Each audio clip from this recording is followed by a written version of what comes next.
Hey, everybody, and welcome to Business Over Beer. This is a special edition, man. I have been doing beer reviews forever now, but I haven't done one with a brewer, believe it or not. I have never done one. So I'm here in Kiel, back with Corey at Yard 65, and we got something special planned. So my name's Corey. I'm the head brewer at Yard 65 Brewery in Kiel, Wisconsin.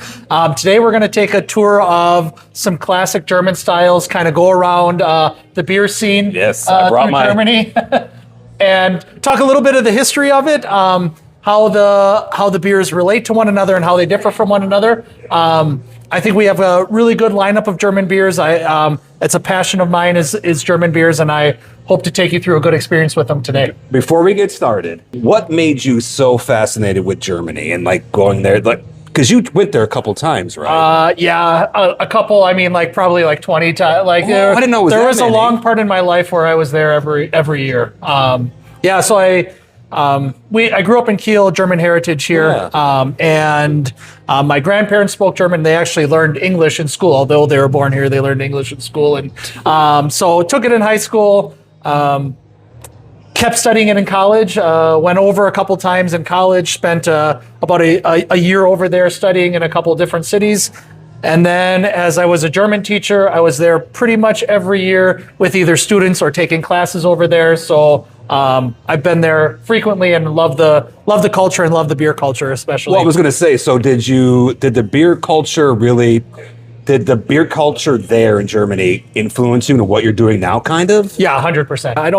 The interest in it and the love for how it brings people together and it shares stories is something that I've always been drawn to. So it definitely influenced my profession from being a teacher to being here. I think the German roots have always played a part in what I've been doing in my life. Yeah, man. And we can if you want to hear the history of Corey and Yard 65, I'll put the link to the actual interview here. But we're going to get in depth with the beer. Yep. I am ready for the beer. Yeah. Corey, what are we starting with? So we're going to start with a Kölsch. This is a good start. It's an easy drinking beer. Okay. Yep. Prost first. Prost. Yep. It's clean and crisp. You get a little bit of sweetness, a little bit of fruitiness at the end. It's an ale fermented beer. However, they lager it for a certain amount of time as well. It drops out all that haze, and it's a clean, crisp, easy drinking beer. It's kind of a fun one, and when you're in Cologne and drinking it, you're drinking it out of these tiny quarter liter glasses. It's cool, man. And I think with this one, as opposed to some of the others that we'll introduce to, you got to think of being in a small, intimate pub in Köln, and they're always bringing these. So although they're small, they're always fresh, they're always cold, and the bartender will keep bringing them to you until you tell them to stop. Oh, so really? they'll keep them coming. They'll bring them to your table. They call it a Kranz, which is like a wreath. So there's 6 or 8 of those beers on it. They'll keep bringing them to your table until you tell them that you're done with it. Wow. So what's the ABV typically on a good Kölsch? So anywhere from 4.2 to 5.2-ish, and ours falls right in that range. Okay. Yep. What is it like what's the culture there like in Germany? Just in pubs and... Yeah, so, and I would say, again, with our little tour today, there's going to be a lot of differences because I would think drinking a beer in Köln is a lot different than drinking a beer in Munich, for example. And where, in relation, maybe I'll put a map. Yeah. So Köln is in Western Germany on the Rhine River. It's really well known for its cathedral. It took 800 years to build, but it was the tallest structure in the world for a large amount of its history. It took 800 years to build it? Yep, they started in the Middle Ages and didn't finish it until 1860 or something like that. Yep. That's crazy. Yep. Isn't there one in Spain that's like that too? They're just finishing the one in Barcelona. Right. Yep. That's awesome. Yep. So these are porch pounders, by the way. Yes, correct. In Cologne, again, you're in a smaller, intimate pub. You're drinking these. They're going down really quick. Yeah. And Köln is also a really big college town. I mean, the largest university in Köln is 45,000 students. So, Get out. Yeah. So how big is the city itself? That's a good question. My You don't guess, have to know it, man. I don't. You don't have I don't know it off the top of my head, but it's a really densely Western Germany along the Rhine River is the most densely populated part of the country by All far. right. Yep. Awesome, man. Yep. Cool. That was delicious. Yeah. So let's go. What is this one? So this is a Helles, and really, so now we're traveling to southern Germany, Okay. Munich area, and the grain bill is actually remarkably similar to a Kölsch, but you're using a lager yeast instead of an ale yeast. What you're going to get is you don't get those like fruity sweetness at the end of it. You get more of a bready character to it, Okay. and a really nice, clean, crisp finish. Hey, prost. Roast.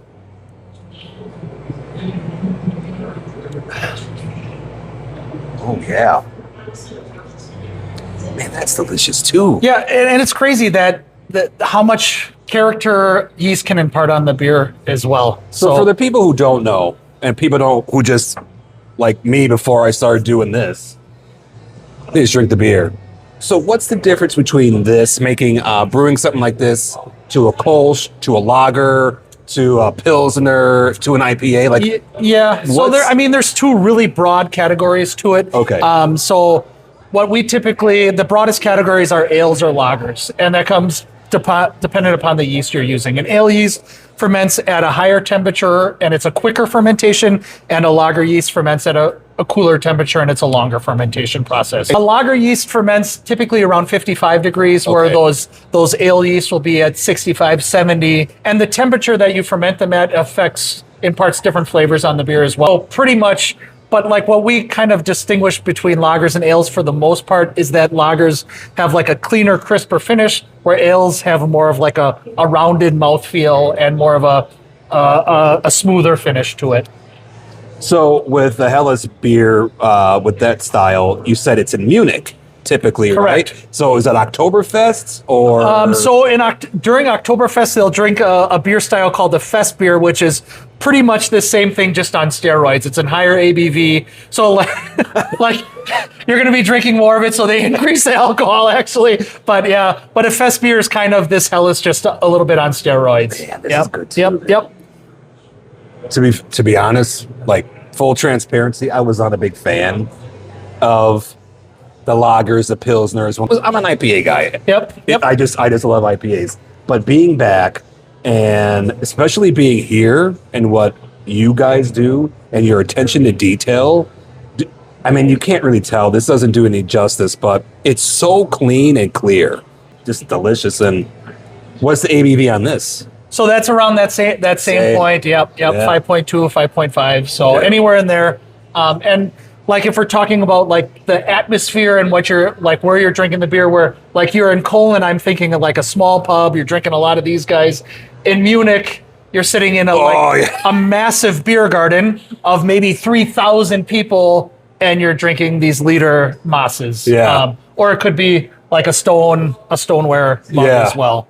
But you're thinking large expanses, big beer halls, big beer gardens. A lot of the times, like in those large beer gardens, you have to go to a counter to get your beers and stuff. So you're getting it by the volume, and nobody's coming to you for that. So What was it like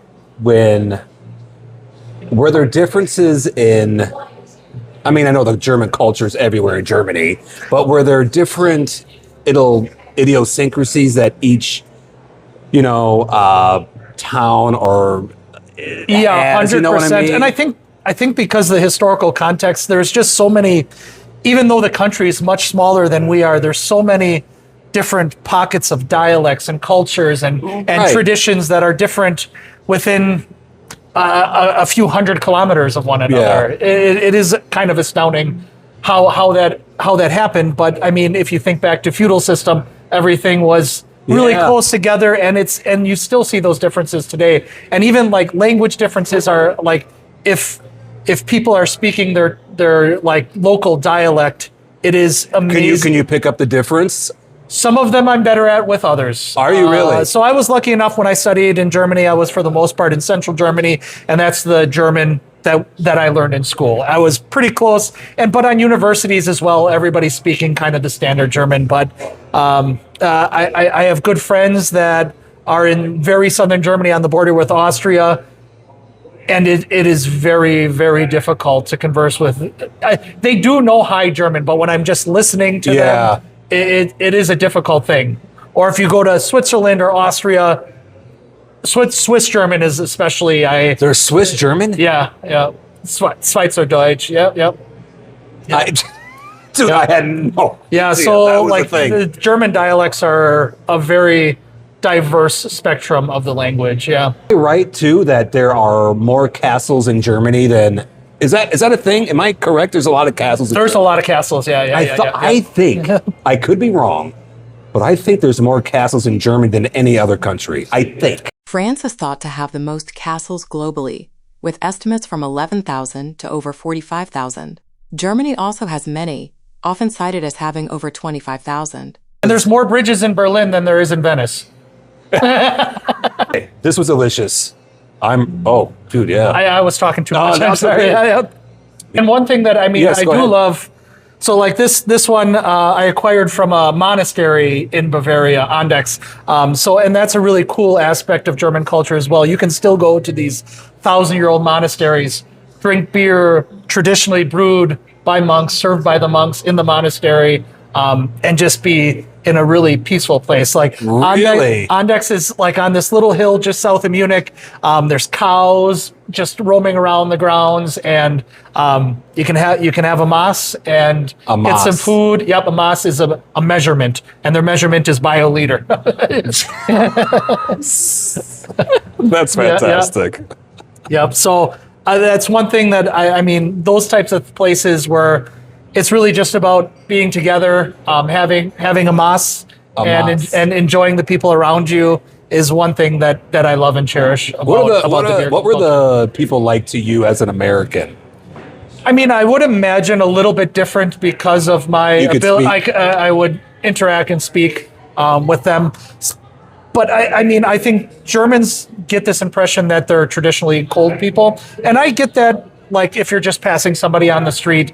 But if you ask somebody for help or if you converse with someone, very kind, gracious people that I think everyone that I've taken over has fallen in love with the culture and the people. Yep, there's definite separation between like work life and private life. And I think they have a much better balance and understanding of that balance than we do. Oh, for sure. 100% they do. I bet.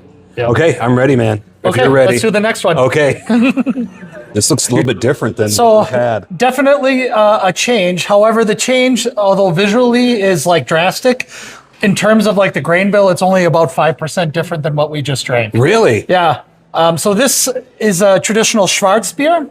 It translates to black beer. Okay. Schwarzbier. And the grain bill, although is almost the same as my Helles, and there's a 5% addition of some chocolate malt and some black malt to really change that flavor profile and definitely the color appearance. Dude. Prost. Oh my goodness, yeah. So it's nothing. Ooh. It's not like anything crazy overpowering, but you get a little bit of roastiness. That roast. But you still get the clean, crisp finish that we did with the Helles. Yes. So when I kind of explain it to people, I say it's a dark beer, but it's for light beer drinkers that enjoy 100%. That clean finish of 100%. So where would you find Schwarzbiers are traditionally in the eastern part. Yep. Okay. So what would be Dresden area and stuff like that, and in the Far East near the Czech Republic and stuff like that, you'll get these Schwarzbiers. I thought it was Dresden. Yeah, we're just pronouncing it a little bit differently. Yep. No, okay. And so what is the East like of Germany? It's definitely a different persona. I mean, they were separate countries, not for a crazy amount of time, but you still see remnants of that former socialist mentality over there. At least I feel that way. I had the privilege of studying in Dresden as well Did you really? Yeah, for 6 weeks, and that was a really cool experience. I even got to interview people who older generations that lived through socialist East Germany and stuff. Are they different? I would say if you looked at political maps, you would see definitely different political leanings. Interesting. However, maybe not in the socialist way that you might be thinking from former East Germany. The opposite? It's actually the opposite. Yeah. Because they're probably just 180 opposed to that. But Yeah. do you ever miss it? Yes. So like I said before, I've been, for a long part of my time, it was almost every summer that I was over in Germany. And since I started this job and started being the brewer here, I haven't had the opportunity. But this summer, I'm actually getting back into it and leading a trip. We're calling it like History, Hops, and Heritage Tour. What? I'm leading a trip over to Germany this summer. Dude. Okay, hold on. You got to talk more about that. Yeah. So what is that going to be like? Yeah, so I took numerous student groups over my years as being a teacher, and I kind of miss the feeling of introducing people to like what I love about Germany, and I was hoping to do it with a group of people, and I didn't know if people would want to go with me. I didn't know how to really promote it either. Yeah. But I reached out, started in a small circle with some family and friends. And they reached out to some family and friends, and now we have a busload, 35 people going over for How 11 many? days. 35, yeah. Dang. Yeah. So For how many days? 11 days. It'll be a really good mix. We're doing some super traditional, some monasteries, and then we've got some other like big Munich brew houses. But it's also not just, it's about enjoying one another, seeing the country, and doing some really, really cool experiences. Yeah. The one thing I didn't talk about is, and maybe we can talk about with this, is the food and pairing and what would be good with the beer. So what would be good with like what we had and this and just the food there, period? Yeah, I mean, when we think of German food, we're thinking of Schnitzel, sauerkraut, like heavy, rich meals. Right, yeah. And that is definitely a staple in German cuisine. And if you go to any like tourist restaurant, you'll see those things on the menu. But like German cuisine is very diverse, and I think there's definitely more vegetarians in Germany than at least in Wisconsin, where we're like really so like vegetarian is like eating clean, healthy. Is definitely huge there. Is it really? Yeah. So I mean, when we go to restaurants, we're going to order the German food because that's what we're looking for and that's what we want to experience. But you can go to any restaurant and have a very diverse spectrum of fish and meat plates and salads and everything in between. This is a funny question. I don't know. I just thought about this. Was the hamburger started there or here? I mean, or is there like a? I think the what we think of a hamburger was started somewhere on the East Coast here, and I don't know the story of. I don't know See, the we gotta story look of that the up. hamburger. So with this, what would you have with this?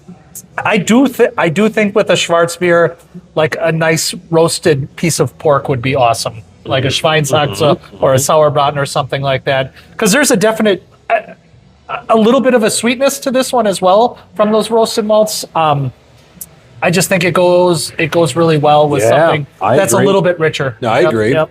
I totally agree. What are we gonna have next? We're gonna go to a Bock beer. Here, this looks this looks like a little bit of. It's lighter than the one we had before, but it's still darker. No. Yep. So this is a Bock beer. A Bock. A Bock beer. And this is a traditional springtime lager. Roast.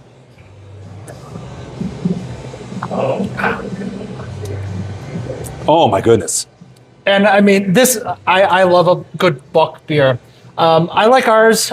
I mean, I'm impartial, I guess, because it's not super sweet. You don't get like this overly sweet maltiness to it. But the malt is there. It is there. It is definitely there, and it does pack a punch. So this is a traditional springtime brew, and I mean, so where we're talking, the beers that we had before were anywhere from like 4.5 to 5.2, all in that range. This is 7.8. Yeah. So we've definitely gone in a different direction. But that's awesome. Yeah, so historically, monks would brew Bock beers for springtime, especially during Lent, where they would only be able to drink their calories and this has a lot of it. Oh, dude, I didn't know that. Yep. So the Bock beers are traditionally a springtime beer that are more powerful, that would keep them sustained during their fasting times. So you corrected me. I thought the buck was a deer, but it's a ram, like a goat. Yeah. A goat. Yep. Okay. Dude, where would you find? Is this pretty much all over? I would say. I mean, it is more all over, but I guess traditionally more in southern Germany. It is like a monastic tradition, and the Catholics are in the southern part of Germany more than the northern part of Germany. I didn't know that either. So for the most part, in northern Germany, they're going to be evangelical, and then in southern Germany, they're going to for the most part, are Catholics. And I mean, it goes historically back to the 30 Years' War after Luther came around. Martin Luther. Sure. Luther came. Yep. There's 30 Years' War was pretty much a religious war between Catholics and Protestants in Germany. It was a religious war. Yep. So the monks that did you get to meet in like? Well, I mean, you interact with them when you're like buying stuff from them. But are they cool? I mean, they're like chill, normal people. yeah. Nothing special, like nothing. You wouldn't point them out or anything. But the monks brew the beer. Yeah, I mean, for the most part, at least at like this Ondex place, the monks are still brewing it traditionally. On our German trip, we're going to one called the Weltenburg Abbey, and they're actually the oldest brewery in the world. They're not the oldest continuously operating brewery in the world, but they're the oldest brewery in the world. And they've been run by monks for a long, long time. And actually, just recently in the news, they were losing money, and they sold the brewery to another Munich brewery. So the monks won't be in charge of the brewery anymore, but it will still be brewed there with their recipes and everything like that. So actually, beer consumption in Germany is declining significantly in the last couple decades. Yeah. Is it really? Yeah. And I think that's a general trend. I was going to say that's a general trend. Same, here too. Correct. Let's talk more about your trip that you're going to have. So you have 35 people. Do you have an idea of the age range? Yeah. So it is. We have I would say the younger side are my age, those 35 to 40 year olds, and then the older age are the 70 to 75 year olds. You fall somewhere in between, right? Hey, old guys. We have a cool spectrum of people. I think everybody wants to be active, and my whole thing was experiences. So I don't want to. I mean, tours are great, and like following somebody around a city is cool. Pointing at a building is cool, but my whole goal was experiences. So when we go along the Rhine, we're taking a Rhine cruise. We're walking through a castle. We go to Nuremberg. We're going down into the caves underneath the city. No way. Underneath the city. And when we're in Salzburg, we're going into a salt mine. So we take a train straight into a mountain and then slides down into the salt mine. So my whole goal was to give people experiences, not just sightseeing, but experiences that are, in my opinion, more memorable than just seeing something and see. Of course, you're going to see the beauty of it, but it's those experiences that I think connect people. Yeah, absolutely. Yeah. Do you?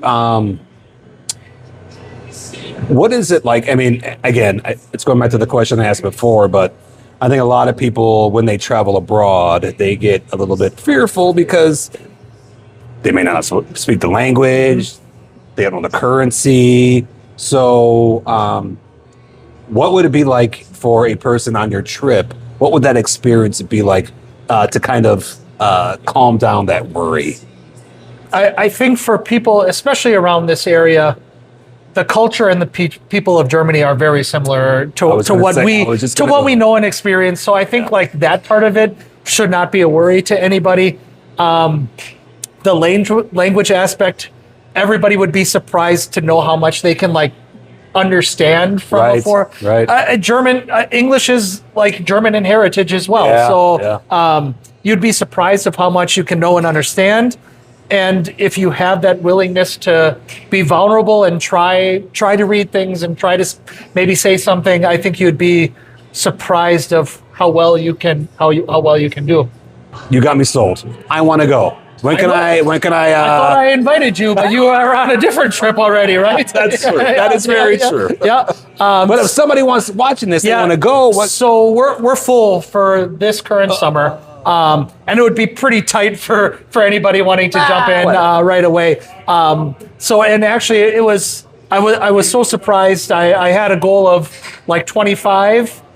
Now we're up to 35. I had to call Lufthansa and get more seats on the plane. But I exceeded my expectations. So I'm hoping and I'm confident that this will go well. And I'm hoping to do it again. Maybe next summer or the summer after that. I would really like to do a springtime one as well. Oh, dude. One thing about summertime, and I'm also a very big soccer fan. There's no soccer in Germany during the summer. So I'd love to do something during the springtime where we can hit a couple Bundesliga games. My son would definitely be along on that one if we do that one. Wintertime would be awesome for like Christmas markets. Christmas Markets are very, very cool experience there as well. Oktoberfest. In the fall time. So you've been there. I've been to Oktoberfest one time. I would like to go again. But the one time, it's a fun party. And like we were talking about before, that they ramp up that Helles for a fest beer for Oktoberfest. It is a crazy party, but so everybody is just having fun with one another. People from around the world are there. Everybody drinking and singing and dancing together. And you would think, I mean, in terms of when we have big festivals and people are drinking a lot, there tends to be maybe some animosity, things get heated.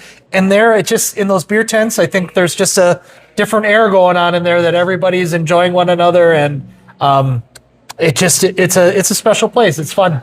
What's a misconception, maybe not about Oktoberfest, but just about Germany? What's one big misconception that people have? I know. There's a lot. I know, but if you had to pick one that you hear a lot, you're like, no, dude, that's not. I guess like the coldness and hardness of people. You talked about that. Yeah. The coldness and hardness of people. They think Germans and the language is aggressive. Oh, it's it's like Russian. All the Eastern European. Correct. And I guess of course I'm biased to it, but German poetry and German music is I think just as beautiful as anything that we'd hear in French or anything like that. So I would think the biggest misconception are thinking that Germans are cold, hard people. Anybody that I've brought into contact with the German people have loved the people there and want to go back. Yeah. Dude, thank you so much, Corey. Is there anything else? If people want to contact you and just ask about another trip. Yeah, if you're watching this and you think this is something that you would like to be a part of in the future, I don't have anything hard on the books right now. But I want to do it. I want to do it again. It's one of the passions of mine is bringing people into contact with the German language and the German people. So I think you can probably put my information in the description here and reach out and I'll be 100% honest that I've got a lot of interest and we're going to put something on the books, or it's just not happening right now and I'll contact you later or something like that because it's not anything that I'm doing to I'm not making money off of it or anything like that. It's purely in the interest of bringing people together. Dude, I love it. Yeah. And if people want to find you and find Yard 65, where do they go? So Kiel, we're right between Milwaukee and Green Bay. Right around here. Yeah, south of the thumb. Your GPS will take us to you. We're right downtown. We have a beautiful location. We're bringing culture. We're bringing that camaraderie. We have a big open space where people can talk and get to know different people and bring those things that I love about the German beer culture. Yeah. Back here, dude, because I'm sure it was here at one point in time. I think we're the third or fourth brewery in Kiel. Quite a long time. Are you really? Yeah, quite a long time. So there's other breweries in Kiel? There were I think the last I have articles and stuff about it, but I think the last one went out of business in the 20s or something like that. Probably Prohibition time and never came back. Yep. Yeah, and this place is awesome. You guys are always nice to me, the people. You guys are just fantastic. Yeah. Cool, man. Thank you so much. Yeah. I appreciate you. Let's get Jason up here just to say hi. I'll try to get him. Business Over Beer is a Wowee Productions podcast. For more Business Over Beer, visit us at www.bizoverbeer.com.